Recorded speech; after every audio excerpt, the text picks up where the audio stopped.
ఇవాళ నాకు కోరిక కలిగింది, నిన్ను చూస్తే నిన్ను భర్తగా పొందాలి అని నాకు కోరికగా ఉంది అని తలిపి తిప్పింది. తిప్పేటప్పటికీ సీతమ్మ కనపడింది. ఆయన చెప్పారుగా ఈవిడ నా భార్య నా తమ్ముడు అని. వెంటనే ఆవిడికి కడుపులో మంట వచ్చింది, ఇంత అందమైన పెళ్ళం ఉంటే నన్నెందుకు ఏలుకుంటాడు అని. అందుకని ఆవిడ వంక చూసేటప్పటికి వెంటనే కడుపులోంచి అసూయ పైకొచ్చింది. ఆవిడ పాపం ఒక మాట ఏం మాట్లాడలేదు, సీతమ్మ అలా నిలబడిపోయి చూస్తోంది ఆశ్చర్యంగా. చూస్తుంటే అంది, వికృతాచ విరూపాచ నచేయం సదృశీ తవ అహమేవా నిరూపాతే భార్యారూపేణ పశ్యమాం. ఈవిడెవరు ఇంత అసహ్యంగా ఉంది, చూస్తేనే అబ్బా కారం పెట్టేస్తోంది బాబు, ఈవిడ నీకు తగింది కాదు, ఈవిడ నీ భార్య, ఛ విడిచిపెట్టాసరారే, నీకు తగిందాన్ని నేను. చక్కగా నువ్వు నన్ను కానీ స్వీకరించావా, నేను మొట్టమొదట చేసే పని ఏమిటో తెలుసా, ఈవిడ్ని తినేస్తాను వాడిని తినేస్తాను, ఆ తర్వాత మనిద్దరం స్వేచ్ఛగా ఈ అరణ్యాల్లో హాయిగా విహరిద్దాం. తమ్ముడితో కలిసి భార్యతో కలిసి అరణ్యానికి వచ్చిన ధర్మాత్ముడు అన్నగారు. ఇంత వృద్ధురాలు ఒక రాక్షసి యొక్క వ్యామోహంలో పడి ఆవిడ్ని చూసి అబ్బా ఎంత బాగున్నావో అనిపోతాడు, ఆవిడితో ఉండిపోతాడని. అలాగే అంటే ఆవిడ తినిపెట్టేస్తుంది పాపం సీతమ్మని లక్ష్మణుణ్ణి. ఎంత చుప్పనాటితనమో, ఎంత అర్థం లేని మాటలో చూడండి. నిజంగా ఆ శూర్పణఖవి ఇంత అర్థం లేని మాటలు మాట్లాడితే నిజంగా యువతల వాడికి ఎంత కడుపు మండిపోవాలి. స్వభావాన్ని అర్థం చేసుకోవడంలో రామచంద్రమూర్తి ఒక గొప్ప సైకియాట్రిస్ట్. ఆయన గమనించారు, ఇది చాలా దుర్వృత్తితో కూడుకుని ఉంది, పైగా విశేషించి నా యందు కామమును పొందింది. విశేషమైన కామము పురుషుని యందు పొందినటువంటి స్త్రీ యుక్తాయుక్తములను మరిచి నోరు తెరిచి అడిగినప్పుడు నిర్ద్వంద్వంగా తిరస్కరిస్తే మనస్సు ఖేదపడుతుంది. నేను ఇక్ష్వాకు వంశంలో ఉత్తమ వంశ సంజాతుడైనటువంటి వాణ్ణి. ఒక ఆడదాని మనస్సుని క్లేశపెట్టి మాట్లాడకూడదు. అందుకని కాసేపు అటు తిప్పి ఇటు తిప్పితే ఆవిడికే విసుగొచ్చి వీళ్ళు పనికి మాలిన వాళ్ళు రా, వీళ్ళు మనకి లొంగుతారా అనుకుని వెళ్ళిపోతుంది. ఎందుకని క్లేశ పెట్టడం, ఇటువంటి దాని మనసు క్లేశ పెడితే ప్రమాదం వస్తుంది అనుకున్నారు. అనుకుని ఆయన అన్నారు, తతశూర్పణకారామ కామపాశావపాసితాం స్వచ్ఛయా శ్లక్షణయా వాచ స్మితపూర్వమధాబ్రవీత్. స్మిత చిన్న చిరునవ్వుతో, మాటలలో ఏ కాపట్యము లేకుండా పరమ స్వచ్ఛమైనటువంటి మాటని ఆయన ఎక్కడా శూర్పణఖతో మాట్లాడడంలో ఆవిడ్ని హాస్యమాడదామనో ఇంకొక ఉద్దేశ్యమో ఆయనకి లేదు. ఆ శూర్పణఖ యొక్క కోర్కెని తగ్గింపచేసి అక్కడి నుంచి పంపించేద్దాం అనుకున్నారు. అనుకుని అనుజస్త్వేషమే భ్రాత శీలవాన్ ప్రియదర్శన శ్రీమాన్ అకృతదారశ్చ లక్ష్మణో నామవీర్యవాన్. నాకు వివాహం అయిపోయిందమ్మా, నా భార్య సీతమ్మ అనురూప, నాకు ఆవిడ యందు చాలా ప్రీతి ఉన్నది, ఆవిడ్ని విడిచిపెట్టి నిన్ను ఎలా స్వీకరిస్తాను, స్వీకరించడం కుదరదు. ఆడవారికి పక్కన సపత్ని అంటే భర్తకి రెండవ భార్యగా ఉండడానికి ఇష్టపడరు. అందుకని నీకు పక్కన ఇంకొక భార్య కూడా ఉందన్న పోరు నీకెందుకు, అదిగో మా తమ్ముడు ఉన్నాడు చూసావా, అన్ని విధాలుగా నాలా ఉంటాడు, చాలా కీర్తివంతుడు, గొప్ప తేజస్సున్నవాడు. అనుజస్త్వే షమే భ్రాత శ్రీమాన్ అకృతదారశ్చ, చాలా కాలంగా స్త్రీ సుఖానికి దూరంగా ఉన్నటువంటి వాడు, కానీ స్త్రీ సుఖం తెలుసున్నవాడు. ఎందుకని ఆయన కూడా వివాహితుడు, 13 సంవత్సరాలుగా రాముణ్ణి అనుగమించి వచ్చాడు, భార్య పక్కన లేదు. అందుకని ఆయనకు ఒకవేళ స్త్రీ సుఖాన్ని కోరుకుంటున్నాడేమో, కోరుకుంటే ఆయనకి భార్యవిక అర్థం ఉంటుంది, పక్కన ఈ సపత్ని పోరు ఉండదు. నాకు భార్య అవ్వడం ఎందుకమ్మా, ఆయన దగ్గరికి వెళ్ళు అన్నాడు. ఇలా ఆయన వద్దంటే మనసుకు విసుగొచ్చి పోతుంది అనుకున్నాడు. అనుకుని ఆయన దగ్గరికి పంపించాడు. వెళ్ళి ఆయన దగ్గరికి వెళ్ళింది. ఇంతకన్నా సభాముఖంగా ఎలా చెప్పాలో నాకు అర్థం కావట్లేదు. నిజంగా ఒక స్త్రీ ఒక పురుషుణ్ణి వ్యామోహించి వస్తే, నాకు మా ఆవిడుంది అలా మా తమ్ముడు ఉన్నాడు ఒక్కడైనా వెళ్ళంటే, అక్కడికి ఒక స్త్రీ వెళ్ళిపోయి మళ్ళీ అతన్ని అడగడం అంటే ఇంకా ఆవిడ శీలం ఎటువంటిదో మీరు ఆలోచించవచ్చు మహాప్రభో. ఇంకా ఈ ఒక్క వాక్యం కన్నా నేను ఇంకేం చెప్పదలుచుకోలేదు. అందుచేత అపూర్వీ భార్యయాచార్థి తరుణ ప్రియదర్శన అనురూపశ్చతే భర్త రూపస్య చ భవిష్యతి. ఆవిడంది ఆయన దగ్గరికి వెళ్ళి, నీకు తగినటువంటి భార్యని నేను, నువ్వు ఎంత కాంతిగా ఉంటావో నేనంత కాంతిగా ఉంటాను. నువ్వు చక్కగా యవ్వనంలో అందమైన రూపంలో ఉన్నావు, నేను యవ్వనంలో అందమైన రూపంలో ఉన్నాను. అందుకని మన ఇద్దరం సంతోషంగా కాలం గడుపుదాం, నన్ను స్వీకరించు అంది. అంటే లక్ష్మణుడు అన్నాడు, ఆయన గమనించాడు, అన్నగారు అలా మాట్లాడాడంటే అన్నగారి హృదయం తను కూడా మళ్ళీ రాముడి దగ్గరికి పంపించేయాలి. షటిల్ ఆడుకున్నట్టు పంపించేస్తే ఆవిడ ఇద్దరూ పనికి మాలిన వాళ్ళని నిర్ణయించుకుని వెళ్ళిపోతుంది అక్కడి నుంచి. ఆవిడ మనస్సులో భావం కలగాలనుకున్నాడు. కానీ రాముడు మాట్లాడినంత అందంగా మాట్లాడడం పాపం లక్ష్మణుడికి వస్తుందా? ఆయన ఒక చిన్న మాట గబుక్కునన్నాడు. ఆయన అన్నాడు, కథం దాసస్య మే దాసి భార్యా భవతుమిచ్చసి సోహమార్యేణ పరవాన్ భ్రాత్రా కమలవర్ణిని. పైగా ఇది దైవకార్యం. అలా ఆవిడ మనసు నొచ్చుకుంటేనే రామరావణ సంగ్రామం జరుగుతుంది. అందుకని మాటలను అలా పలికిస్తున్నారు దేవతలు. లక్ష్మణుడు అన్నాడు, నేనే ఓ దాసుణ్ణి, నాకున్న పని ఏమిటంటే ఓ గుణపం తట్టా పట్టుకుని ఆయన పిలిస్తే గబగబా వెళ్ళి పళ్ళు కందమూలాలు తేవడం. నన్ను కట్టుకుంటే నువ్వేమవుతావు? నువ్వో దాసి అవుతావు. నేనో దాసుడు, నువ్వో దాసి. మన ఇద్దరం ఏం చేస్తూ ఉండాలి? నువ్వో గుణపం తట్టా పట్టుకుని ఇద్దరం కందమూలాలు తీసుకొస్తూ ఉండడం, రాముడికి ఇస్తూ ఉండడం. నా వల్ల నీకు ఏం సుఖం ఉంటుందమ్మా? నువ్వు నన్ను పెళ్లి చేసుకోవడం ఎందుకు, నాతో తిరగడం ఎందుకు? ఏనాం విరూపామసతీం కరాళాం నిర్ణతోదరీం భార్యాం వృద్ధాం పరిత్యజ్య త్వామేవైష భజిష్యతి. అదిగో మా అన్నగారి పక్కన మా వదిన గారు ఉంది చూసావా, ఆవిడ వృద్ధురాలైపోయింది. కడుపు చూసావా ఎంత లోపలికి వెళ్ళిపోయిందో, క్రోధంతో కోపంతో చూసా ఎలా ఉంటుందో మా వదిన. పాప పరిహాసం ఆడాడు గబుక్కుని లక్ష్మణమూర్తి. అందుకని నీలాంటి అందగత్తెని చూసిన తరువాత మా అన్నగారు ఇంకా ఈ భార్యతో ఎందుకుందాం అనుకుంటాడు. నువ్వు నన్ను కాదు మా అన్నయ్యనే గట్టిగా పట్టుకుంటే ఆ భార్యను వదిలేస్తాడు. వదిలేసి నిన్ను స్వీకరించేస్తాడు. స్వీకరించేస్తే హాయిగా నీ కోరిక తీరిపోతుంది అన్నాడు. అనేసేపటికీ ఆవిడ అనుకుంది అది నిజం అనుకుని ఇతి సా లక్ష్మణేనోక్త కరాళార్ నిన్నతోదరి మన్వతే తద్వచస్థద్యం పరిహాస విచక్షణ. లక్ష్మణుడు చెప్పిన మాట నిజమనుకుని నేను అందగత్తెని, సీతమ్మ ఏ అందగత్తె కాదు, రాముడు నన్ను చేపడతాడనుకుని అక్కడికి వెళ్ళి ఆవిడంది, ఈ సీతమ్మ ఉండడం బట్టి కదా నువ్వు నన్ను స్వీకరించట్లేదు. ఏవందంగా ఉంది ఈవిడ, వికృతంగాను. ఈవిడ్ని చంపి అవతల పారేస్తాను, తినేస్తాను, ఇక గొడవ ఉండదు. హాయిగా నన్ను స్వీకరించు, మన ఇద్దరం సంతోషంగా ఉందాం. ఆయన ఉన్నాడుగా మనకి సేవ చేస్తుంటాడండి. అందుకు పాపం లక్ష్మణమూర్తి వచ్చింది. అంటే అని ఇంకా రాముడు ఏ మాట అనలేదు, ఆశ్చర్యంగా చూస్తున్నాడు. భయంకరమైన స్వరూపంతో సీతమ్మ మీద పడింది. వెళ్ళి పడేటప్పటికీ ఆ తల్లి ఒక్కసారి భీతి పొందినటువంటి జింక లేడి ఎలా చూస్తుందో అలా చూస్తూ వెనక్కి తప్పుకుంటోంది. వెంటనే రాముడు పెద్ద కేకేశారు లక్ష్మణుని. కేకేసి క్రూరై అనార్యై సౌమిత్రే పరిహాస కథంచన నకార్యపస్య వైదేహీం కథంచిత్ సౌమ్యజీవతీం. చూసావా లక్ష్మణ, ఇలాంటి అనార్యురాలితో పరిహాసం ఆడకూడదు. పరిహాసం ఆడేటప్పుడు కూడా చాలా జాగ్రత్తగా ఉండాలి స్త్రీతో. నువ్వు ఆడిన పరిహాసం వల్ల ఏమైందంటే నిజం అనుకుంది. సీతమ్మ అడ్డు లేకపోతే నేను స్వీకరిస్తాననుకుంది. సీతమ్మని చంపడానికి వెళ్ళింది. అదృష్టవశాత్తు సీతమ్మ బతికింది. ఇంకొక పెద్దగంతేస్తే మేరడిపోను. అందుకని బతికింది. ఇంకా ఇటువంటి స్త్రీని ఉపేక్షించకూడదు. తను అందగత్తెనన్న భావన కలుగుతోంది కనుక, స్త్రీ కనుక కాళ్ళు కాని చేతులు కాని తీసేస్తే అంగవైకల్యం వచ్చేస్తుంది కనుక, అందమంతా ముఖాన్ని చూసే అనుకుంటోంది కనుక ఆ ముక్కు చెవులు కోసేసేయి అన్నాడు. అనేసరికి లక్ష్మణుడు గబగబా వచ్చి రాముడు కూర్చున్న ఆసనం పక్కన ఒక పెద్ద ఖడ్గం ఉంది. ఆ ఖడ్గం తీసి ఆవిడ ముక్కట్టుకున్నాడు, లటక్కన కోసేశాడు. 2 చెవులు కోసేశాడు. కోసేసేటప్పటికో రక్తం వర్షం పడిపోయినట్టు పడిపోతోంది.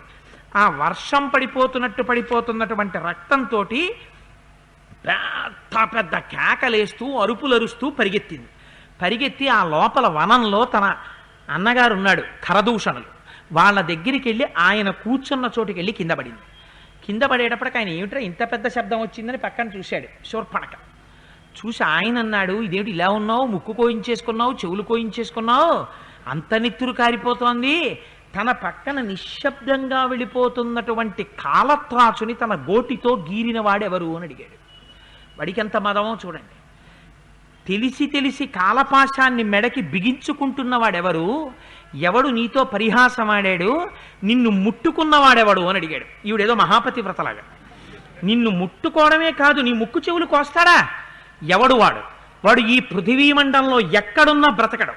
నా బాణముల చేత వాడి రక్తాన్ని బయటికి తీస్తాను. వాడు నేల మీద పడిపోయి ఉండగా క్రూర మృగాలు వాడి శరీరాన్ని తినేస్తాయి. ఇప్పుడే చెప్పు ఎక్కడున్నాడో వాడు, ఎవడు నీ జోలికి వచ్చిన వాడన్నాడు. వాడికి ధర్మం తెలిసుంటే వాడు ఒక మాట అడగాలి. ఏమని?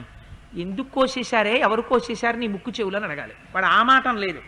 ఈవిడేదో మహాపతివ్రత అయినట్టు, ఈవిడి జోలికి ఎవరో వచ్చేసినట్టు, అందుకని తను రక్షించాలన్నట్టు, పావుని గీరిన వాడెవరు, పాశాన్ని తగిలించుకున్న వాడెవరు, వాడి పేరు చెప్పు చంపేస్తానన్నాడు. అంటే ఈవిడికి ఇంకా రాముడి మీద ఉన్నటువంటి వ్యామోహం వదలలేదు. ఇంత ముక్కు చెవులు కోయించేస్తే ఏమనాలి? ఇది శూర్పణఖ యొక్క శీలం. ఎంత గమ్మత్తైన శీలమో చూడండి. ఎలాగైనా రాముణ్ణి తను పొందాలి, లేకపోతే ఆ రాముడు శరీరంతో ఉండకూడదు. ఆ రాముడి నెత్తురన్నా తాగాలి, రాముడికి భార్య అన్నా కావాలి. రెండే. స్త్రీ మనస్సు ఎంత కఠినమవుతోందో చూడండి. రాక్షసి హృదయం.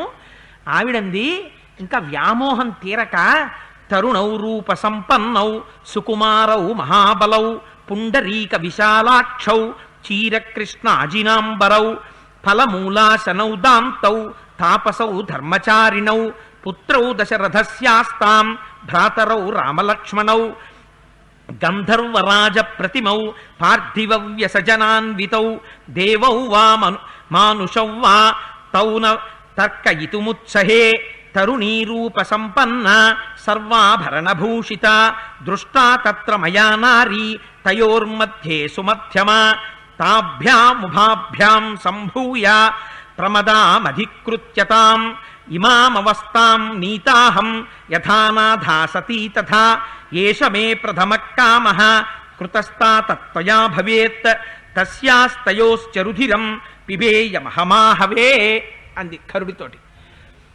అన్నా ఏం చెప్పమంటావు? తరుణౌ రూప సంపన్నౌ సుకుమారౌ మహాబలౌ చీరకృష్ణాంజి అని పుండరీక విశాలాక్షౌ చీరకృష్ణాజినాంబరౌ.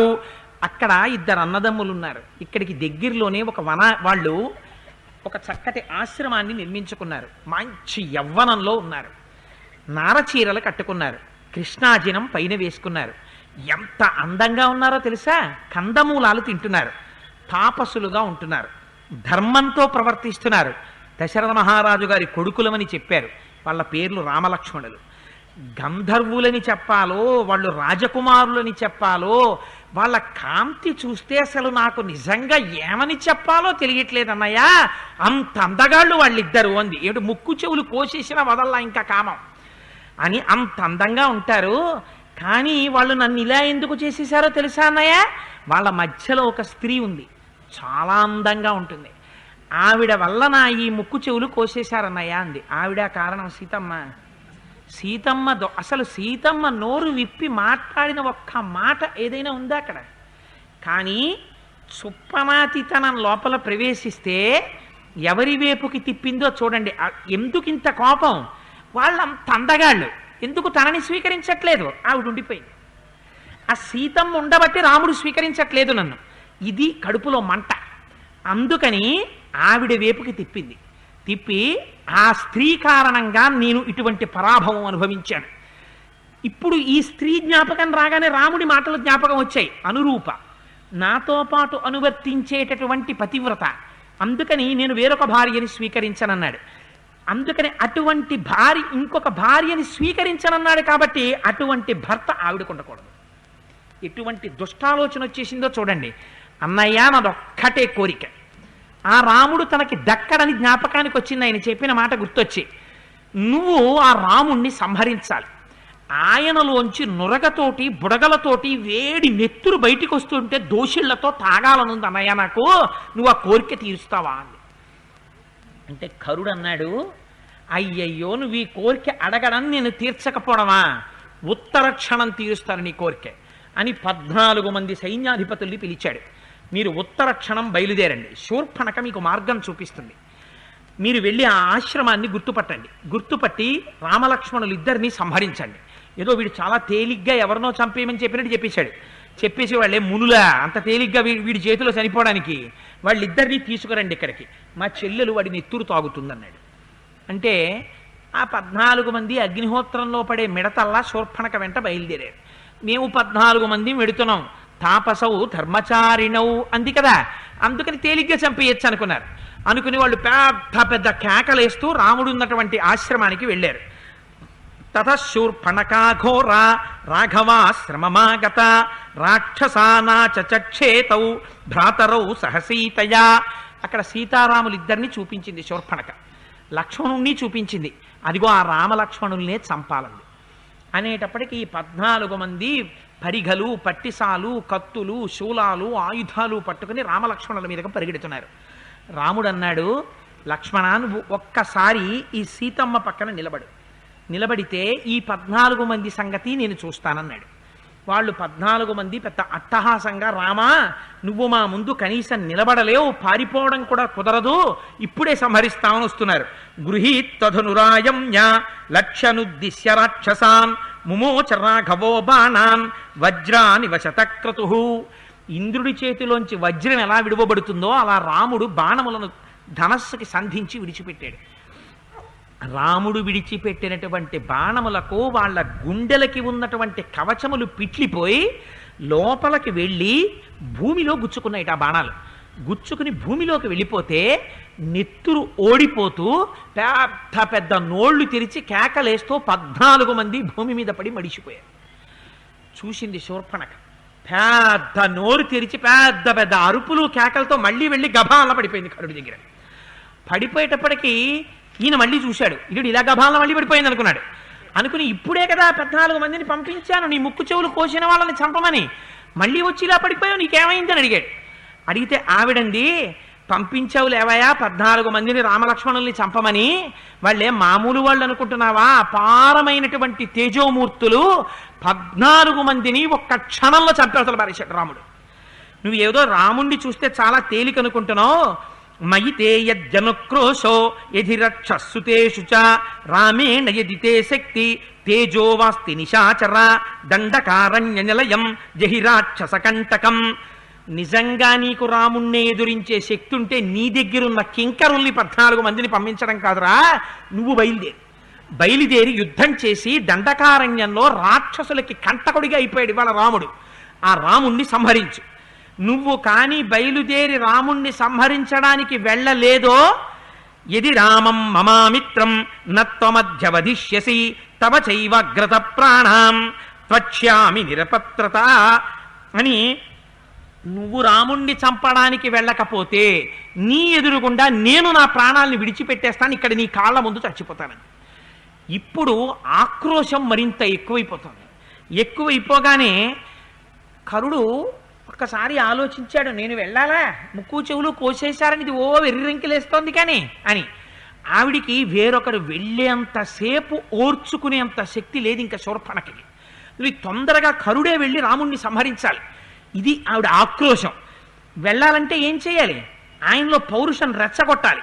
అందుకని కరుణ్ణంది, శూరమానీ నశూరస్త్వం మిథ్యారోపిత విక్రమ మానుషౌయో నశక్నోషి హంతుం తౌ రామలక్ష్మణౌ.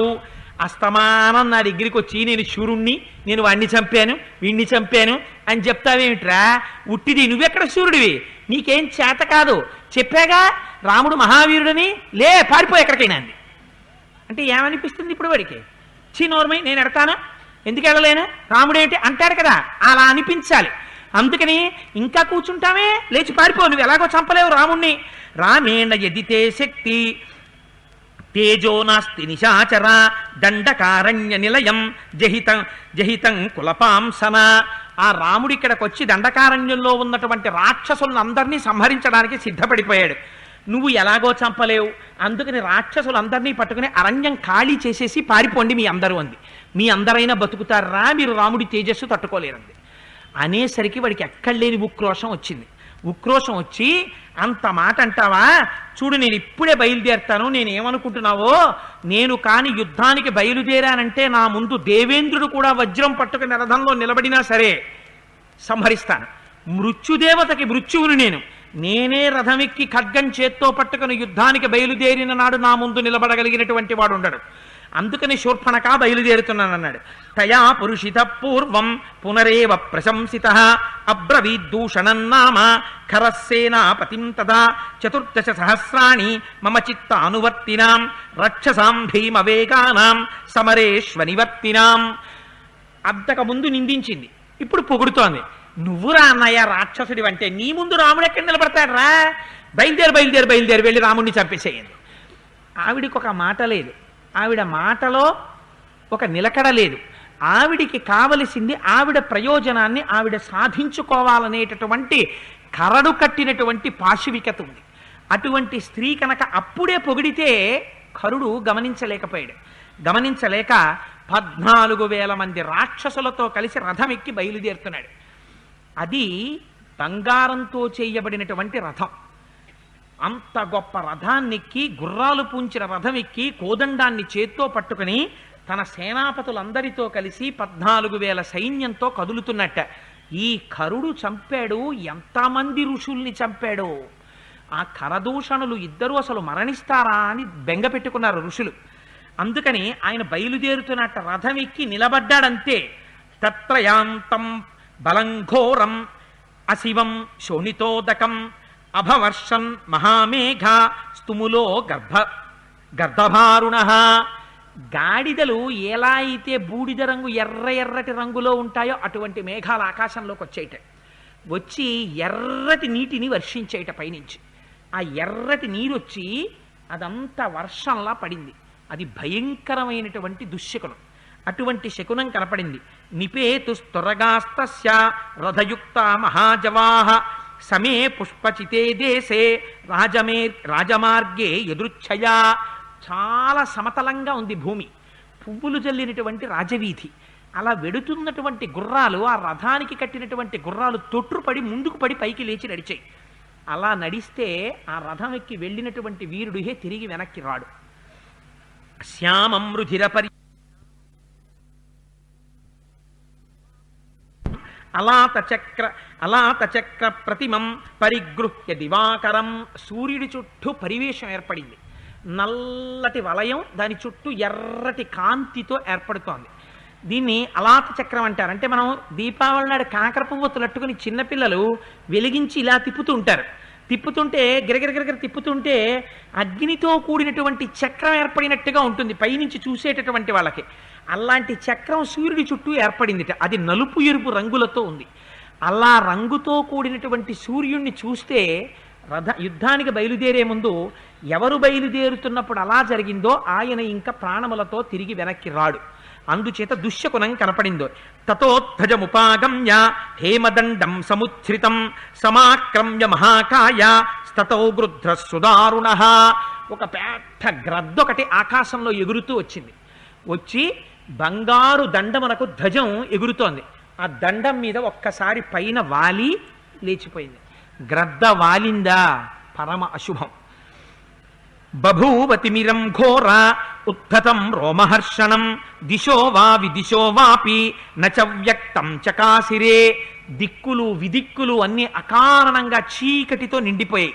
నిత్యాశుభకరాయుద్ధే శివాఘోర నిదర్శనా నేదుర్బలస్యాభిముఖం జ్వాలోద్గారిభిరాననై. నక్కలు నోట్లోంచి అగ్నిహోత్రం కక్కుతూ ఎదురుగుండా వచ్చి పెద్ద ఏడుపు లేచి అరిచాయి. అలా అగ్నిహోత్రాన్ని కక్కుతూ అరిస్తే ఎవరికి ఎదురొచ్చాయో వాళ్ళు ఇంకా తిరిగి ఇంటికి వెళ్ళరు. అందుకని అలా నక్కలు ఎదురొచ్చాయి. ఇన్ని శకునములు ఎదురొస్తున్నా వాడు మాత్రం తెలుసుకోలేకపోయాడు. ఇన్ని జరుగుతున్నాయి, మృగాలు అరుస్తున్నాయి, పక్షులు అరుస్తున్నాయి, ఆకాశం చీకటి కమ్మేస్తోంది. కాబట్టి ఈ యుద్ధం పరమ ప్రమాదకరమైనటువంటి యుద్ధం, నేను చెయ్యకూడదు అని తెలుసుకోలేదు. మహోత్పాతానిమాన్ సర్వాన్ ఉద్ధితాన్ ఘోరదర్శనాన్ నచింతయామ్యహం వీర్య బలవాన్ దుర్బలానివా. దుర్బలుడైనటువంటి వాణ్ణి చూసి బలం కలిగిన వాడు ఎలా లెక్క పెట్టడో అలా నేను ఈ దుర్నిమిత్తాన్ని లెక్క పెట్టను. నేను బలం కలిగిన వాణ్ణి, ఈ శకునాలు నన్నేం చేస్తాయి, నేను వెడతాను యుద్ధానికి అన్నాడు. అని బయలుదేరి వెళ్ళాడు. వెడితే ఆయన చుట్టూ స్వేనగామి పృథుగ్రీవో యజ్ఞశత్రుర్విహంగమ దుర్జయక్కర వీరాక్ష పరుష కాలకార్ముక మేఘమాలీ మహామాలీ సర్వాస్యో రుధిరాచన ద్వాదశైతే మహావీర్యా ప్రతస్తురభితకరం మహాకపాల స్థూలాక్ష ప్రమాధీ త్రిశిరాస్తథా చత్వారయేతే సేనాన్యో దూషణం పరితోయయు. 12 మంది రాక్షస సేనానులు కరుడి చుట్టూ నించున్నారు. 3 వాడితో పాటుగా దూషణుడు, త్రిశిరస్కుడు, ప్రమాధి, స్థూలాక్షుడు, మహాకపాలుడు మొదలైనటువంటి భయంకరమైనటువంటి రాక్షసులు కూడా బయలుదేరారు. వీళ్ళందరూ వెడుతున్నారు. ఈ దుశ్శకునములన్నింటినీ చూశాడు. పక్షులు చిత్ర విచిత్రమైనటువంటి కూతలు కూస్తున్నాయి. పర్ణశాలలో ధనస్సు పెట్టుంది, బాణాలు పెట్టున్నాయి. భూమి ఒక్కసారి కంపించింది. కంపించడంలో బంగారు పిడి కలిగినటువంటి ధనస్సు ఎగిరిగిరి పడుతోంది. బాణముల చుట్టూ ధూమం ఆవరించింది. వెంటనే లక్ష్మణుణ్ణి పిలిచాడు రాముడు. శకున శాస్త్రం అంతా ఉంటుంది రామాయణంలో. పిలిచి అన్నాడు, లక్ష్మణ, నిష్కారణంగా పర్ణశాలలో ఉన్నటువంటి ధనస్సు భూమి కంపిస్తే ఎగిరిగిరి పడుతోంది. బాణముల చుట్టూ ధూమం ఆవరిస్తోంది. అంటే గొప్ప యుద్ధం వస్తోందని తాము ఉత్సాహంతో ఉబికి ఉబికి పడుతున్నాయి ధనుర్బాణములు. దూరంగా పక్షి కూస్తోంది. పక్షి కూస్తోంది అంటే దుర్నిమిత్తం గోచరిస్తోంది. ఈ జరగబోయేటటువంటి యుద్ధం సామాన్యమైన యుద్ధం కాదు. ఈ యుద్ధంలో జయాపజయాలు దైవ నిర్ణయాలు. ఎలా జరుగుతుందో తెలియదు. ప్రాణ సంకటం ఏర్పడినా ఏర్పడచ్చు. అంత ఘోరమైన యుద్ధం జరగబోతోంది. అందుకని లక్ష్మణ, నువ్వు వెంటనే ఒక పని చెయ్యి. ఎంత కంగారుగా చెప్పాడో చూడండి. రాముడు అసలు ఎప్పుడూ ఇంత కంగారుగా మాట్లాడ్డు. నాకు ఎడమ భుజం అదురుతోంది, నాకు ఎడమ భుజం అదురుతోంది కనుక ఖచ్చితంగా యుద్ధంలో మనం గెలుస్తాం అనుకుంటున్నాను. నీ ముఖాన్ని చూస్తే చాలా కాంతివంతంగా ఉంది. యుద్ధానికి వెళ్ళేటటువంటి వాడి ముఖంలో కాంతి తగ్గిపోతే మరణిస్తాడు. నీ ముఖం కాంతివంతంగా ఉంది కనుక ఈ యుద్ధంలో మనం గెలుస్తాం. కానీ లక్ష్మణ, నువ్వు తొందరపడు. తస్మాత్ గృహీత్వా వైదేహీం శరపాణిర్ధనుర్ధర గుహామాశ్రయ శైలస్య దుర్గాం పాదపసంకులాం. నువ్వు వెంటనే ధనుర్బాణాల్ని చేత్తో పట్టుకుని సీతమ్మని తీసుకుని ఎవరికి చూసినా కూడా కనపడనంతగా చెట్లతో కప్పబడినటువంటి ఒక పర్వత గుహలోకి వెళ్ళిపోవు. లక్ష్మణుడికి ఒక లక్షణం ఉంది, ఎప్పుడు రాముణ్ణి రక్షించుకోవాలని. ఈ మాట చెప్పగానే ఆయన అంటాడు, నువ్వు సీతమ్మతో కలిసి వెళ్ళిపో, నేను యుద్ధం చేస్తానంటాడు. తొందరగా మాట్లాడేవాడు, రే నేను చెప్పింది చెయ్యి, నువ్వు మళ్ళీ నేను చేసేస్తాను నాన్నగారండి, మీరు ఉండిపోండి, నువ్వు ఇలా ఏం మాట్లాడక, అవతల టైం లేదు, నువ్వు తొందరగా బయలుదేరు అని ఎంత గబగబా మాట్లాడతాడో అలా రాముడు చూడండి ఎలా చెప్తాడో. ప్రతికూలితుమిచ్చామి నహి వాక్యమిదం త్వయా శాపితో మమ పాదాభ్యాం గమ్యతాం వత్సమాచిరం తహి శూరశ్చ బలవాన్ హన్యాహ్యేతాన్న సంశయః స్వయం తుహంతుమిచ్చామి సర్వనేవ నిశాచరాన్. లక్ష్మణ, అన్నయ్య నువ్వు లోపలికి వెళ్ళిపో, సీతమ్మతో కలిసి నేను యుద్ధం చేస్తాను, ఇలాంటి మాటలు నువ్వేం చెప్పొద్దు, నేను చెప్పింది విని తొందరగా సీతమ్మని తీసుకుని వెళ్ళిపో. ఇంకొక మాట మాట్లాడావా నా పాదాల మీద ఒట్టు, నీ నోటంటే ఇంకో మాట రాకూడదు, వెళ్ళిపోవడమే అంతే. సీతమ్మని తీసుకుని వెళ్ళిపో, నేను యుద్ధానికి వెళ్ళిపోతున్నాను. నీకు ఇంకొక మాట కూడా జ్ఞాపకం పెట్టుకో, నువ్వు సూర్యుడివి కాదని కాదు, నువ్వు యుద్ధం చేయలేవని కాదు, నువ్వు ఒక్కడివే చంపగలవు రాక్షసులందరినీ, కానీ వాళ్ళు నేను కోరుకుంటున్నాను చంపాలని, అందుకని నేను ఎడుతున్నాను.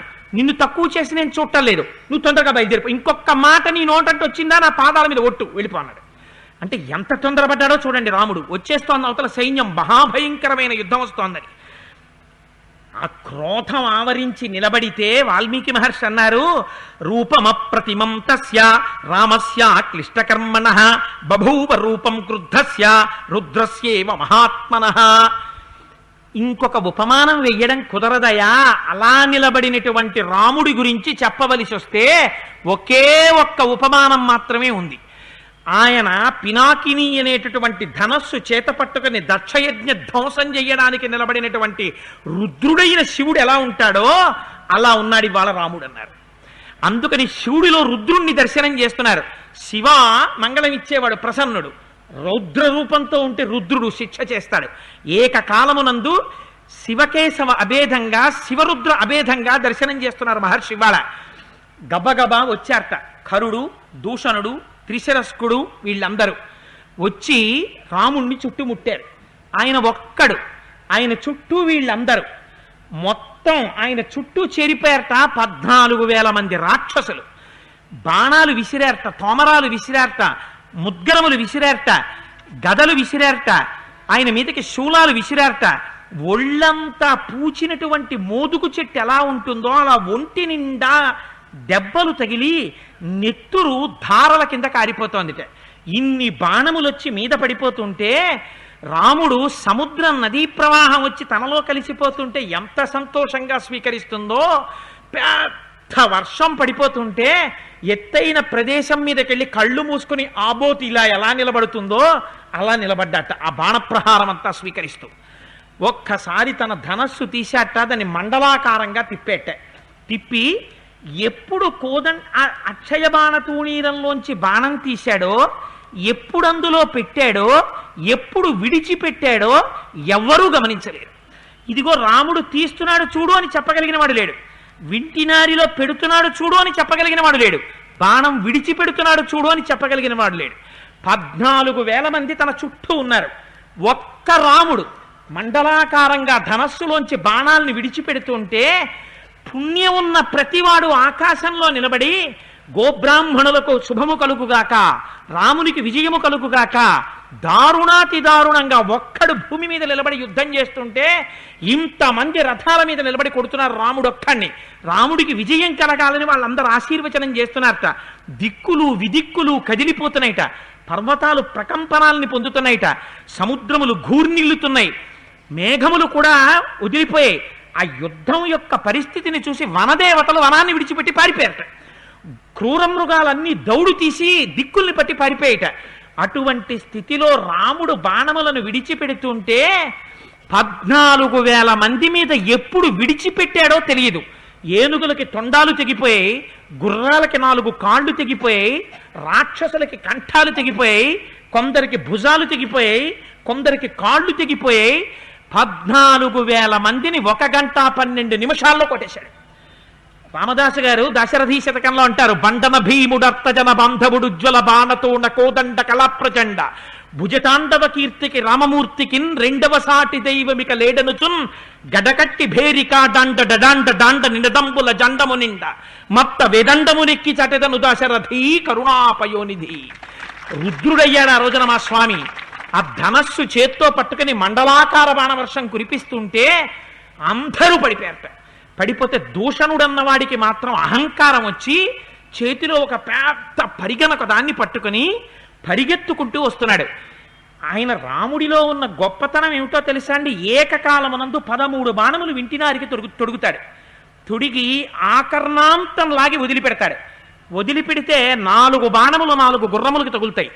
ఒక బాణం సారథికి తగులుతుంది, ఒక బాణం ధ్వజానికి తగులుతుంది, 2 బాణాలు కమ్మికి తగులుతాయి. ఏకకాలమునందు గుర్రాలు పడిపోతాయి, సారథి పడిపోతాడు, ధ్వజం పడిపోతుంది, రథం పడిపోతుంది. తొట్టుపడి కిందకి దిగుతున్నటువంటి రథి గుండెల్లో బాణాలు గుచ్చుకుని కింద పడిపోతాడు. 13 బాణములు ఏకకాలమునందు అలా వదిలిపెడతాడు వింటినారికి సంధించే. ఇప్పుడు 14,000 మంది తన చుట్టూ తన్ని కొడుతుంటే ఇది రాముడంటే. అందుకని ఆయన అటువంటి మహావీరుడయ్యాడు, ధనుర్విద్యా పారంగతుడయ్యాడు. అందుకే కోదండరాముడై ఇలా కోదండం పట్టుకున్న రాముడు మన పక్కనుంటే తక్కువేమి మనకు రాముండొక్కడుండు వరకు అంటారు దశరథీ మహానుభావుడు రామదాసు గారు. మనకి ఏమిట్రా తక్కువ, నా స్వామి ఉన్నాడు రా కోదండం పట్టుకుని నాకు బెంగ అంటారు. అందుకని ఇంతమందిని చంపి ఆ పరిగ పట్టుకుని వస్తున్నటువంటి ఆ దూషణుండి కొడితే ఇంద్రధ్వజం ఎలా పడిపోతుందో అలా పడిపోయిందిట. పడిపోయి నేల పడిపోయి భుజాలు నరకబడి 2 చేతులు నరికేశాడు. పరిగ పట్టుకొస్తుంటే నేల పడిపోతే ఏనుగు కింద పడ్డట్టు పడి భూమిలో దొల్లి మరణించాడు. మరణిస్తే ఆ వెనకాతలే కరుడు యుద్ధానికి వస్తానన్నాడు. యుద్ధానికి వస్తానంటే మిగిలిపోయిన వాళ్ళు ఎవరున్నారు? ఆ మహాకపాలుడు పోయాడు, అందరూ పోయారు. 2 రథాల్లో మిగిలిపోయారు. ఒకడు కరుడు మిగిలిపోయాడు, రెండవ వాడు కరుడు యొక్క సేనాని అయినటువంటి త్రిశరస్కుడు మిగిలిపోయాడు. కరుడు యుద్ధానికి వెళ్తుంటే త్రిశరస్కుడు అన్నాడు, మహానుభావ నేను బతికుండగా మీరు యుద్ధానికి వెళ్ళడం ఏమిటి? ఇవాళ మీరు ఒక విచిత్రాన్ని చూడాలి. త్రిశిరస్కుడు వెళ్ళి రాముణ్ణి సంహరించడమో, రాముడి చేత త్రిశిరస్కుడు సంహరింపబడడమో ఏదో ఒకటి జరగాలి. నన్ను ఆశీర్వచనం చేసి పంపండి అన్నాడు. వెళ్ళు అన్నాడు వీడు. వెళ్ళి రా అని వీడు అనలేదు, వెళ్ళన్నాడు. అంతే, వెళ్ళాడు వాడు. మృత్యువుని ఎదుర్కొన్నాడు, వెళ్ళాడు. మహానుభావుడికి ఆయనకి ఎంతసేపు త్రుటిలో కొట్టవతల పారేశారు, త్రిసరస్కొండి పడిపోయాడు. కరుడు లేచాడు, లేచి యుద్ధానికి వస్తున్నానన్నాడు అని భయంకరమైనటువంటి యుద్ధం చేశాడు రామచంద్రమూర్తితో. చేసి ఆయన మణికట్టుతో ఆ పిడికిలితో వింటినారిలో బాణములను తొడుగుతుంటే అపారమైన లాఘవంతో తన రథంతో దగ్గరికి వచ్చి ఆయన పిడికిలి మీద కొట్టాడు. కొట్టేటప్పటికి ఆ వింటినారి తెగిపోయింది, ధనస్సు విరిగిపోయింది. విరిగిపోగానే వాడు ఉత్తరక్షణం పరమవేగంతో ఎదురొచ్చి రాముడి యొక్క గుండెల మీద బాణాలు పెట్టి కొట్టాడు. ఆ కవచం పిట్లిపోయి కిందకి జారి పడిపోయింది. పడిపోగానే రాముడి గుండెల మీద బాణాలతో కొట్టాడు. కొడితే రాముడిలోంచి రక్తం పర్వతంలోంచి సెలయేళ్లు కారినట్టుగా కారిపోతోంది. కారిపోతున్నా ఇంత మాత్రం కూడా విచలితుడవలేదుట. ఒక్కసారి తన పక్కన అగస్త్య మహర్షి ఇచ్చినటువంటి వైష్ణవ ధనస్సుని స్వీకరించారు. స్వీకరించి చేత పట్టుకుని కరుడితో ఒక మాట చెప్తారు. రామచంద్రమూర్తి మాట్లాడినటువంటి మాటలు అంతిమ తీర్పు పడగొట్టే ముందు మనం జీవితంలో ఎర్రసిరాతో అండర్లైన్ చేసి వీటిని జాగ్రత్తగా జ్ఞాపకం పెట్టుకోవాలి. ఆయన అంటారు, ఉద్వేజనీయో భూతానాం నృశంస పాపకర్మకృత త్రయాణామపి లోకానాం ఈశ్వరోపి నతిష్టతి.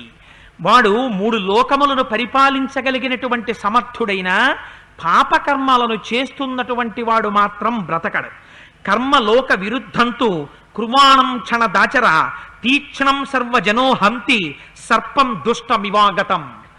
లోకమునకు విరుద్ధమైనటువంటి పనులన్నీ చేస్తూ బ్రతికేటటువంటి వాణ్ణి కొంతకాలం వాడికి ఎదురు తిరగలేక కాలస్వరూపంలో వాడికి అధికారం ఉందనో ఐశ్వర్యం ఉందనో ఒంట్లో శక్తి ఉందనో లోకం తల ఉంచి ఉండవచ్చు. కానీ వాళ్ళకొక్క అవకాశం వస్తుంది. వచ్చిన రోజున 10 మందిలో ఒక్కతే వెళ్ళిపోతున్నటువంటి పాముని దొరికితే మనుషులందరూ కలిసి కర్రలు పెట్టి కొట్టి చంపినట్టు అందరూ కలిసి చంపేస్తారు అటువంటి వాణ్ణి. లోకమునకు వ్యతిరేకంగా ప్రవర్తించకూడదు. వసతో దండకారణ్యే తపసాం ధర్మచారిణ కిన్నుహత్వా మహాభాగా ఫలం ప్రప్యసి రాక్షస. ఎక్కడో పర్ణశాలలో కూర్చుని తపస్సు చేసుకునేటటువంటి ఋషుల మీద నీకెందుకు ఆగ్రహం? వాళ్ళని ఎందుకు బాధ పెట్టావు? ఆ బాధ పెట్టినటువంటి ఫలితాన్ని ఖరా నువ్వు ఇప్పుడు అనుభవిస్తావు. అవశ్యం లభతే జంతు ఫలం పాపస్య కర్మణ ఘోరం పర్యాగతే కాలే ద్రుమాహ పుష్పమివార్తవం. ఋతువు వచ్చినప్పుడు ఏ ఋతువులో ఏ చెట్టు పువ్వు పుయ్యాలో అలా ఆ చెట్టు ఆ ఋతువులో పువ్వు పూస్తుంది. ఈ ఋతువులో మామిడి చెట్టు పువ్వు పుయ్యాలి. మనం వెళ్ళి ఓ మామిడి చెట్టు పువ్వు పుయ్యమే అని అడగక్కర్లేదు. ఆ ఋతువు దానికి తెలుసు, పూసేస్తుంది. అలా పాప ఫలితాన్ని ఎప్పుడు ఇవ్వాలో పరమేశ్వరుడికి తెలుసు. ఆయన ఇవ్వడం సిద్ధం చేసిన నాడు ఫలాన్ని అనుభవించాలి. అందుకని నువ్వు ఇంతకాలం చేసినటువంటి పాపాలకి ఫలితంగా నీ కుత్తుకని కత్తిరిస్తున్నాను. నీ ఒంట్లోంచి వేడి నెత్తురు ప్రవహిస్తుంటే ఏ భూమిని ఇంతకాలం బాధ పెట్టావో ఆ భూమిని నెత్తురు త్రాగుతుంది. ఏ ఋషుల్ని ఇంతకాలం బాధ పెట్టావో అటువంటి నీ జీవుడు రాక్షసులందరితో కలిసి నరకలోకానికి పోతాడు. అందుకని ఖరా నిన్ను సంహరించడానికి సిద్ధపడుతున్నానన్నాడు. నువ్వు క్షత్రియుడవై పుట్టి నిన్ను నువ్వు పొగుడుకుంటున్నావు. నువ్వు క్షత్రియాధముడవు. నిన్ను పొగుడుకుంటావేంటి? చూడు, ఉత్తర క్షణంలో నిన్ను నిగ్రహిస్తాను. ఈ గదాదండం యమపాశం, దీన్ని తట్టుకోగలిగిన వాడు ఉండడు. ఈ గదని విడిచిపెడుతున్నానన్నాడు అని కరుడు గదని విడిచిపెట్టాడు. ఆ గద వస్తున్నప్పుడు అడ్డొచ్చినటువంటి చెట్లని కూడా కాల్చుకుంటూ వస్తోంది. రాముడు చూశాట, వైష్ణవ ధనస్సులో ఏకకాలమునందు కొన్ని బాణములను సంధించి విడిచిపెట్టాడు. అసలు ఆయన వరకు రాకుండానే మార్గమధ్యంలోనే ఆ గద తుత్తునీయలైపోయింది. అయిపోయిన తరువాత వాడి అయినటువంటి బాణములను కొన్ని బాణముల యొక్క సమూహాన్ని తీసుకుని ఏకకాలమునందు వింటినారికి సంధించి విడిచిపెట్టాడు. విడిచిపెట్టడంలో ఆ పైన ఉన్న ధ్వజం పడిపోయింది, రథం పడిపోయింది, గుర్రాలు పడిపోయాయి, సారథి పడిపోయాడు. కరుడి యొక్క గుండెల్లోకి బాణాలు గుచ్చుకున్నాయి. నెత్తురు కారిపోతోంది. కారిపోతూ ఇంకా అంతిమ క్షణాలు వచ్చేస్తున్నాయన్న ఆక్రోశంతో అక్కడ ఉన్న ఒక పెద్ద సాలవృక్షాన్ని పిరికించాడు. పిరికించి రాముడి మీదకొచ్చి ఆ చెట్టుని పారేద్దామని వస్తున్నాడు. రాముడు నారాచ బాణములతో ఆ చెట్టుని ముక్కలుగా ఖండించాడు. ఖండించి కరుడు యొక్క శరీరంలోకి కొన్ని బాణాలు కొట్టాడు. కొడితే నీటి బుగ్గలోంచి నీరు పైకొచ్చినట్టు వాడి శరీరంలోంచి నెత్తురు ఏరుగా కన్నాల్లోంచి కారిపోతోంది. వాడు దగ్గరకు వచ్చి రాముడి మీద పడబోయాడు. పడబోతే నెత్తురోడిపోతూ పుల్లటి కంపుతో ఉన్నటువంటి కరుడి యొక్క శరీరం తన మీద పడుతుంటే అలా పడడం ఇష్టం లేక రాక్షసుణ్ణి నిగ్రహించడం కోసమని ఒక్కసారి 2-3 అడుగులు అటు ఇటు రాముడు కదిలేట. అలా కదిలితే విలువిద్యలో కోదండం పట్టుకున్నవాడు దోషం చేసినట్టు. అలా వెనక్కి అడుగులు వెయ్యకూడదు. అలా వేస్తే చేతకాక పౌరుషం లేక వెనక్కి తగ్గినట్టుగా లెక్క కడతారు. అందుకని ఉత్తరాఖండలో దెప్పి పొడిచారు లవకుశులు. ఆ చెప్పావు లేవయ్యా రాముడి గురించి, కరుడితో యుద్ధం చేసినప్పుడు 3 అడుగులు వెనక్కి వేశాడన్నారు. కానీ రాముడు దోషం చెయ్యలేదు. ప్రతిద్వంద్వి తనతో యుద్ధం చేసేవాడి మీద వింటినారి ఆకర్ణాంతము సారించి విడిచిపెట్టడానికి కావలసినంత ఎడం దొరకకపోతే ఎడము దొరకడానికి ఎంతసేపు అటు కాని ఇటు కాని వెనక్కి కాని ముందుకు కాని ఎన్నడుగులు వేయచ్చో అన్నడుగులు వేస్తే దాన్ని విలువిద్యలో అపసర్పణము అంటారు. ఆయన రాముడు అపసర్పణం చేశాడు. చేసి బాణం వదిలిపెట్టాడు. వదిలిపెట్టగానే కరుడు భూమి మీద పడి ప్రాణాలు విడిచిపెట్టాడు. రాముడు ధర్మం తప్పాడు అని లోకం అందని లక్ష్మణుడు యుద్ధకాండలో ప్రతిజ్ఞ చేశాడు. ధర్మాత్మా సత్యసంధశ్చ. రాముడు కరుణ్ణి చంపిన దాంట్లో దోషం లేకపోతే అంటే ఆనోడు ఇంద్రజిత్తు మరణించాడు. యుద్ధకాండ వచ్చినప్పుడు మీకు రహస్యం చెప్తాను. అందుచేత రాముడు ధర్మమైనటువంటి పద్ధతిలోనే కరుణ్ణి నిగ్రహించాడు. ఆ కరుడు భూమి మీద పడ్డాడు. పడి ప్రాణములను విడిచిపెట్టాడు. విడిచిపెట్టగానే రాముడు ఆ చుట్టూ ఉన్నటువంటి ఋషులందరూ పరుగు పరుగున వచ్చారట. ఇంతమందిని 14,000 మంది రాక్షసుల్ని, కరదూషణుల్ని, త్రిశిరస్కుణ్ణి, ఇంతమంది రాక్షసుల్ని అర్థాధిక ముహూర్తేన రామేణ నిశితైశ్చరై 14 సహస్రాణి రాక్షసాంభైవ కర్మణాం కరదూషణ ముఖ్యానాం నిహతాని మహాహవే. అర్ధాధిక ముహూర్తము అంటే 1 గంట 12 నిమిషాలు. 1 గంట 12 నిమిషాల్లో 14,000 మందితో కలిపి ఇంతమందిని చంపేశాడు. చంపేసి వెనక్కి వస్తుంటే దేవదుందుబులు మోగాయి. పైనుంచి పుష్ప వృష్టి కురిసింది. ఆ ఋషులందరూ గబగబా పరిగెత్తుకొచ్చారు. ఎంతో సంతోషంతో గుహలోంచి సీతమ్మ చూస్తోందిట. ఆ పొదల్లోంచి ఇలా ఇలా ఇలా ఇలా చూస్తోంది. ఎందుకని? అప్పటి వరకు ఆవిడికి లోపల ప్రాణం లేనట్టే ఉందిట. ఎందుకని? ఉత్కంఠ అంటారు. అప్పుడు అసలు మనం ఎవరో మనం మర్చిపోతాం. ఒక దేవతా దర్శనం చేయడానికి వెళ్ళామనుకోండి, ఆనంద నిలయంలో ఆ చెక్క దాటి ఇలా చూసేటప్పటికి 7 కొండల వాడు ఎదురుగుండా కనపడుతున్నాడు అనుకోండి, అబ్బా స్వామి గోవిందా గోవిందా అంటూ ఆ కిరీటం, ఆ శిరస్సు, ఆ హారాలు, ఆ చతుర్భుజాలు, ఆ శంఖచక్రం, ఆ పట్టుపంచ, ఆ నందక ఖడ్గం, ఆ తొడలు, ఆ పాదాలు, ఆ కవచాలు, ఆ తులసి, ఆ వనమాల, పైనుంచి వేసినటువంటి తోమాల, ఇవన్నీ దర్శనం చేస్తూ మనని మనం మర్చిపోతూ అక్కడే దృష్టిండిపోయి గోవిందా గోవిందా గోవిందా గోవిందా వెనకవాడు తోస్తుంటాడు, మనం వెళ్ళిపోతుంటాం, దగ్గరకు వెళ్ళిపోతుంటాం, ఆపాదమస్తకం ఇలా చూసేస్తుంటాం. ఆ సాలగ్రామమాల ఇవన్నీ కనపడతాయి. జరగండి జరగండి అని వాళ్ళు ఇటు తోసేస్తారు. ఇటు తిరిగి నడవం, ఇటే గోవిందా గోవిందా గోవిందా గోవిందా అని నడుస్తుంటాం. వాళ్ళు తోస్తుంటారు, మన ముందు వాళ్ళు తోస్తుంటారు, వెనక వాళ్ళు తోస్తుంటారు. చివరకు వచ్చేస్తాం, ఇంక ఇటు తిరిగితే ఆయన కనపడడు. అందుకని అలాగే గోవిందా గోవిందా అంటుంటే అక్కడ ఉన్న ఆయన మీ వెనక వాళ్ళు రావాలి జరగండి అని ఇటు తోసేస్తాడు. అప్పుడు ఆ ఘంటామంటపం దగ్గరికి వెళ్ళి నమస్కారం చేసి అప్పుడోసారి ఇటు క్యూలో ఉన్న వాళ్ళని, బయట ఉన్న వాళ్ళని, నాతో వచ్చిన వాళ్ళు ఎక్కడున్నారు, మా ఆవిడ ఎక్కడుంది, మా పిల్లలు ఎక్కడున్నారని బాహ్యస్మృతిలోకి వస్తాడు. అలా సీతమ్మ గుహలోంచి రాముడు అమ్మో ఏది అమ్మో ఎన్ని బాణాలే. ఆవిడ ఇప్పటి వరకు వినడమే తన భర్త యొక్క గొప్పతనం గురించి. తన భర్త యుద్ధం చేస్తుండగా చూడలా సీతమ్మ. ఇవన్నీ చూసిందిట యుద్ధాన్ని. అమ్మో అన్ని శకునాలు చెప్పాడు. నా భర్త ప్రాణాలతో రావాలని 1033 కోట్ల దేవతలకి నమస్కారం చేస్తోంది. ఆ తీగలలోంచి ఇలా ఇలా చూస్తోంది. సీతమ్మ లక్ష్మణుడు మాట్లాడుకోవట్లేదు. వాళ్ళిద్దరు గుహలోంచి అలా చూస్తున్నారు ఏమవుతుందోనని. ఇంతమంది మడిసిపోయారు. దేవదుందుబులు మోగాయి, పుష్పవృష్టి కురుస్తోంది, ఋషులందరూ స్వస్తివాచకం చేస్తున్నారు. సంతోషంగా రాముడు కోదండం పట్టుకుని పర్ణశాలలోకి వస్తున్నాడు. పరుగు పరుగున వచ్చేసిందిట సీతమ్మ. వచ్చేసి ఎంత ఆనందపడిపోయిందంటే తన భర్తని చూసి ఇంతమంది ఋషులున్నారని కానీ ఇంకొకటి చూడలేదుట. ఒక్కసారి ఆ ఆనందంతో తం దృష్ట్వా శత్రుహంతారం మహర్షీణాం సుఖావహం బభూవ హృష్ణా వైదేహి భర్తారం పరిషస్వజే. చుట్టూ ఋషులుంటే ఏం కావాలి, లేకపోతే ఇతరమైనటువంటి దేవతలుంటే ఎవరికి కావాలి? ఆ సమయంలో ఒంటి నిండా నెత్తురోడిపోతూ ఏ శ్రమ పొందకుండా ఇంతమందిని నిగ్రహించి తన భర్త వస్తుంటే ఆ ప్రేమ తట్టుకోలేకపోయిందిట. ఆవిడ పరుగెత్తుకెళ్ళి గట్టిగా ముందు నుంచి కౌగిలించేసుకుందిట. కౌగిలించేసుకుని కళ్ళ నంబట ఆనంద భాష్పాలు కార్చేస్తూ, రామా ఎంత సంతోషంగా ఉందో రామా, గొప్ప శత్రు సంహారం చేశారందిట. ఆవిడ వీరకాంత. ఆ శవాల్ని చూసి ఆవిడేం బెంగబెట్టేసుకోలేదు. ఆ ఏనుగుల్ని, గుర్రాల్ని, రథాల్ని, రాక్షసుల్ని చూసి తన భర్త సంపాదించినటువంటి ఆదాయాన్ని చూసి పొంగిపోయినటువంటి భర్తని చూసి భార్య పొంగిపోయినట్టు అంత పొంగిపోయింది. ఇంతమందిని ఒక్కడు చంపేశాడు మా ఆయన అని ఆనందపడిపోయి, ఇది ఆవిడ కోరుకున్నది. ఈ పట్టుదల ఉండాలనే ఆ రోజు అలా మాట్లాడింది. ఎలా కౌగిలించుకుందిట? గమ్మత్తు ఏమిటంటే ముందు నుంచి ఒక్కసారి వచ్చి కౌగిలించేసుకుని భర్త నుంచి విడిపోయి సిగ్గుపడిపోయి ఆ రండి రండి అని ఏం అనలేదుట. ఎంత ప్రీతి పొందేసిందంటే తెల్లవారుజామున ఎప్పుడో ఆవుని తీసుకెళ్ళిపోయారు పొలానికి. ఆ ఆవు అదంతా మేస్తోంది, కానీ కడుపులో మాత్రం భావన ఏమిటి?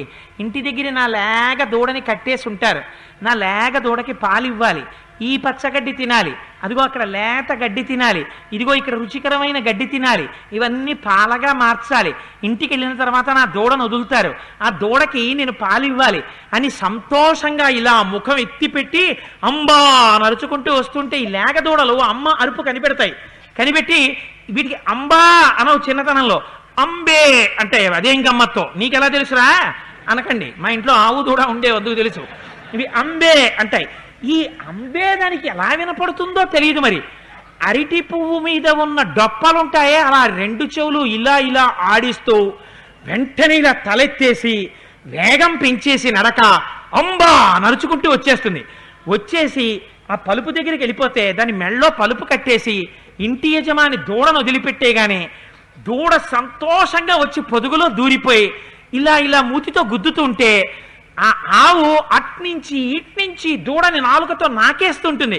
సంతోషం నా దూడని, ఇటే నాకుదాం అటే నాకుదాం లేకపోతే అలా నిలబడిపోదాం అని చూడకుండా తన యొక్క దూడ మీద పొంగిపోయిన వాత్సల్యంతో దూడ యొక్క ఒళ్ళంతా నాకేసిన ఆవులా ప్రేమ పరవశించిపోతే ఎంత దర్శనం చేశారో వాల్మీకి మహర్షి. ఆయన అంటారు, తతస్తుతం రచస సంఘమర్దనం సభాజ్యమానం ముదితైర్మహర్షిభిః పునః పరిష్వజ్యసి ప్రభానన బభూవ హృష్టా జనకాత్మజా తదా. పూర్ణచంద్రుడు ఎలా ఉంటాడో అంత వెలిగిపోతున్న ముఖంతో అబ్బా మా ఆయన ఇంత రాక్షస సంహారం చేశారని ముందు నుంచి కౌగిలించేసుకుందిట, పక్క నుంచి కౌగిలించేసుకుందిట, వెనక నుంచి కౌగిలించేసుకుందిట, అటొచ్చి కౌగిలించేసుకుందిట, పొట్ట మీద తలబెట్టేసుకుందిట, గుండెల మీద తలబెట్టేసుకుందిట, దవడల మీద తలబెట్టేసుకుందిట, పునః మళ్ళీ మళ్ళీ మళ్ళీ మళ్ళీ కౌగిలించేసుకుందిట. ఒక భార్య ఒక భర్తకి ఆ స్థితిలో ఇవ్వగలిగినటువంటి అపారమైన ప్రేమతో కూడిన కానుక అంతకన్నా ఇంకొకటి సృష్టిలో ఉండదు. అప్పుడు ఋషులున్నారని ఇంకొకరున్నారని అడ్డు పడగలిగినటువంటి సిగ్గు పడవలసినటువంటి స్థితి అది. ఎంత కష్టమో! 14,000 మందిని చంపి ఏ బాధ లేకుండా బయటపడిన అవిక్ర పరాక్రమవంతుడు నా భర్త అని పొంగిపోయి చుట్టూ తిరిగి కౌగిలించేసుకుని ఆనందపడిపోయినటువంటి సీతారామచంద్రులు పర్ణశాలలోకి ప్రవేశిస్తూ ఉంటే ఆవిడ ఆలింగనం చేతనే స్వస్థత పొందేశట రాముడు. ఎందుకని? చంద్రుడు కౌగిలించుకున్నట్టు కౌగిలించుకుందన్నారు. చంద్రుడికో లక్షణం ఉంది, చంద్రుడు ఓషధుల్ని ప్రకాశింపచేస్తాడు. ప్రకాశించిన ఓషధులు మన అనారోగ్యాన్ని తీరుస్తాయి. చంద్రుడే కౌగిలించుకుంటే, అందుకని శశిముఖానన చంద్రుడి వంటి ముఖంతో అమ్మవారు వచ్చి గట్టిగా కౌగిలించుకుంటే రాముడికి తన పొందినటువంటి కష్టమంతా తీరిపోయిందిట. ఎంత ఆనందాన్నో పొందట. అంత ఆనందాన్ని సీతారాములు పొంది ఉన్నారు. మా అన్నయ్య ఇంత పని చేశాడని అసలు ఇంకా లక్ష్మణమూర్తి ఆనందమే ఆనందం. ఇంత ఆనందంతో లక్ష్మణుడు ఉన్నాడు, దేవతలున్నారు, అవతల ఋషులున్నారు. ఇంత ఆనందంతో ఉన్నారన్న ఘట్టం దగ్గర ఇవాల్టి ఉపన్యాసాన్ని పూర్తి చేసి మళ్ళీ రేపు 6:30 ప్రారంభం చేద్దాం. యథావిధిగా మహానుభావుడు మన కోసం ఇంతమందిని సంహరించాడే, ఆ రాముణ్ణి తలుచుకుని రామనామం చెప్పకపోతే మనం కృతజ్ఞులం కాం. అందుకని ఒక్క 11 మాటలు స్వామి నామం చెప్పి బయలుదేరడం. శ్రీరామనామము రామనామము రమ్యమైనది రామనామము,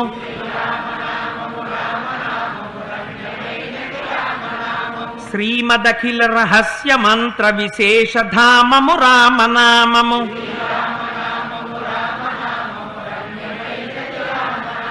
దారి నుంటిగ నడచు వారికి తోడు నీడే రామనామము,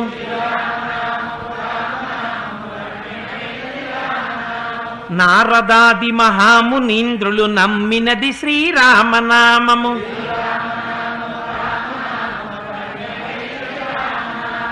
కోరికొలచిన వారికెల్లను కొంగు బంగరు రామనామము,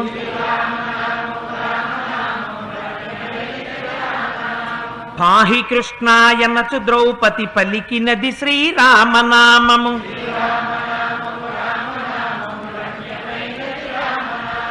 ఆలు బిడ్డల సౌఖ్యము కన్నను అధికమైనది రామనామము,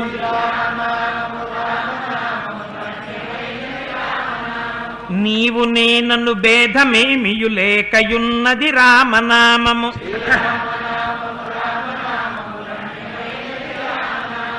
ఇడా పింగళ మధ్య మందున ఇమిడి ఉన్నది రామనామము,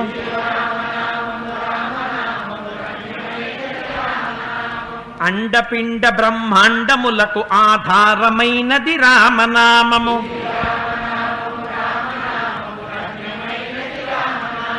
గౌరికిది ఉపదేశ నామము కమలజుడు జపించు నామము,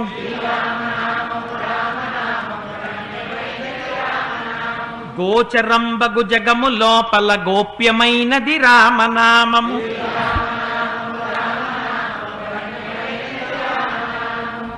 సర్వం శ్రీ ఉమామహేశ్వర పరబ్రహ్మార్పణమస్తు. స్వస్తి.